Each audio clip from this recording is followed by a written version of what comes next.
right out of the oven. Into our bowl, we're going to add 4 cups or 500 grams of bread flour or all-purpose flour. We're going to add 2 1/4 teaspoons or 7 grams of instant yeast, 1/2 cup of packed or 100 grams of brown sugar. You can use brown sugar or white sugar. 1 3/4 teaspoon of salt or 10 grams. We're going to stir that with a whisk. You just want to combine all of the ingredients.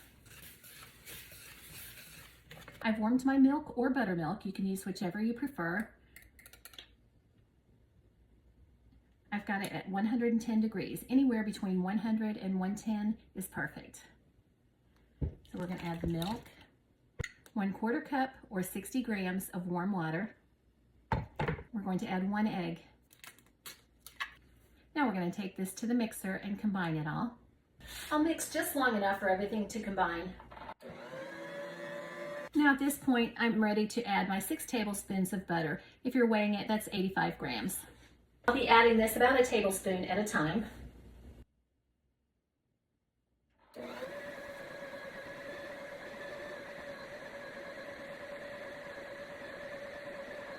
Now that the butter has mixed in, I'm going to increase the speed of my mixer and let it mix so that it kneads for about 8 to 10 minutes. You can also knead this by hand if you prefer.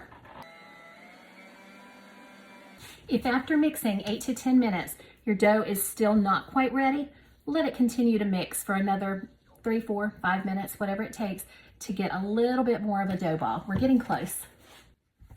Now our dough is ready. It's nice and elastic, that's what we want. I have sprayed the inside of a bowl. You can use oil and just oil it. You just want to put something in there so that your dough doesn't stick to the bowl. We're going to pour the dough into the bowl. Okay, so we've poured our dough into our bowl. Another test you can do if you're not sure if your dough is ready to pour into the bowl, while it's still in the mixer, tap your finger in there. If it makes a hole and it does not bounce back, knead it a little bit longer. If you can put your finger in that dough and it doesn't leave a hole or it just barely leaves an indent and then it fills in quickly, your dough is ready. One other test you can do is take a little bit of the dough. It's a little bit sticky. You want it to be slightly sticky, slightly tacky. You should just kind of roll that into a ball and see if it stays into a ball. And if it does, you're ready. If it were to drag out and droop, it's not ready. You'll need to knead it just a little bit more. So now we're going to cover the bowl. I actually have lids to fit this bowl, but I always use plastic wrap. We're going to cover the bowl. Depending on the size of your bowl, you may not want to leave it so tight because if your dough rises to the surface, you don't want it to not have room to continue rising. So make sure your bowl is large enough. And I want to spray the inside of this wrap. That's just going to keep our dough from sticking if it does touch. It doesn't need much. And then I'm going to loosely cover that, leaving a little room here. If it touches the top, then it can continue to rise. So now you want to put this in a warm place.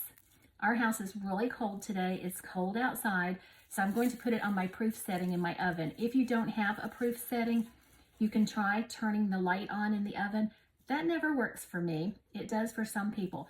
You can also put it in the warmest room of your house, or if you have the sun coming through a window, put it in there where you get that warmth. But it needs warmth to rise. We'll let this rise for 1 to 2 hours, and then I'll be back with the results and show you what we do next. This is about 45 minutes in. Now look at this dough. See how much it has risen? That has doubled in size very easily, maybe a tad bit more than doubled. Perfect. So see, it did touch the wrap. That's why spraying that earlier like I did helps. See that? Nothing stuck. That's what we want. We're going to turn this out onto our silicone mat. If you have a granite or similar type countertop, you can work directly on your counter. I'm just loosening that from the edges of the bowl. And again, it didn't stick because we sprayed it. We put some oil on there. And just let that come out on its own. Now we're going to divide our dough in half and in half again. And then I'll divide it in half this way.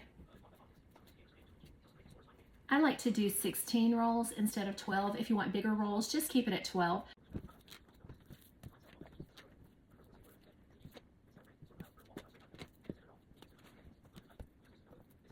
And some of these that are a little bit larger, I'll just take little pieces from them and just kind of eyeball it.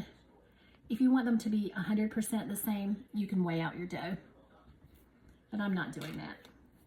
All right, that's pretty close.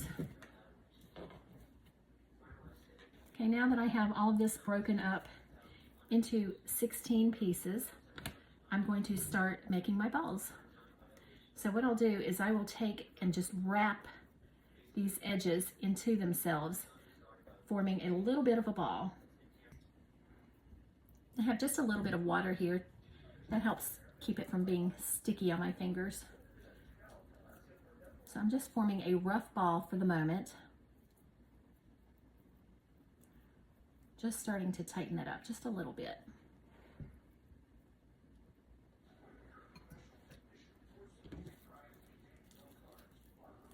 All right, I'm going to work all of these into a ball and I'll be right back. Now I'm going to ever so lightly flour my surface.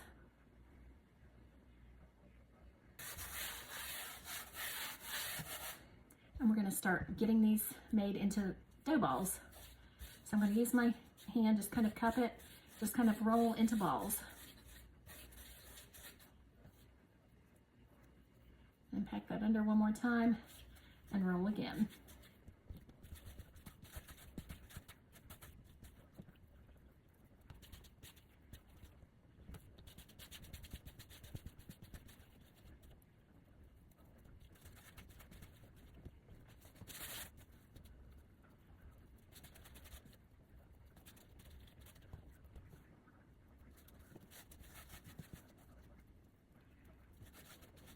I'm going to let these dough balls rest for about 10 minutes before I proceed. Now we're ready to put our rolls into our greased pan.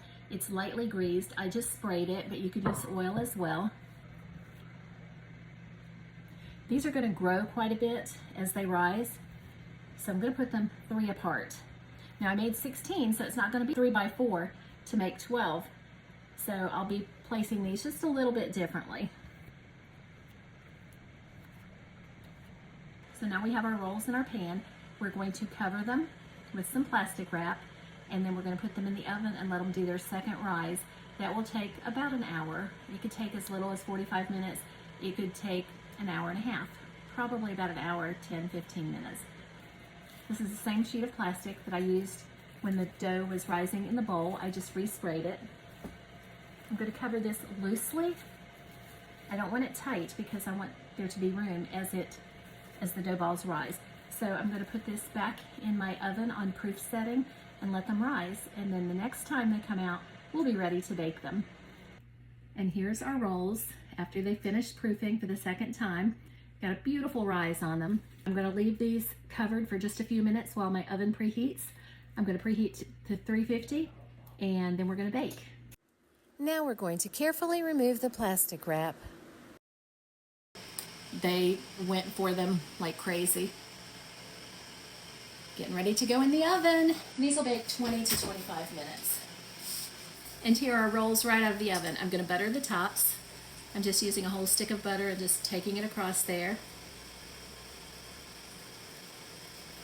I'm going to put plenty of butter on these things. Oh my gosh. They smell amazing. I wish you guys could smell them.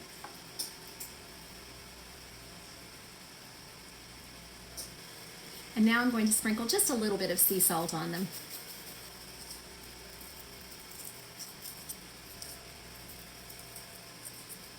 And our rolls are done. Let's give it a taste.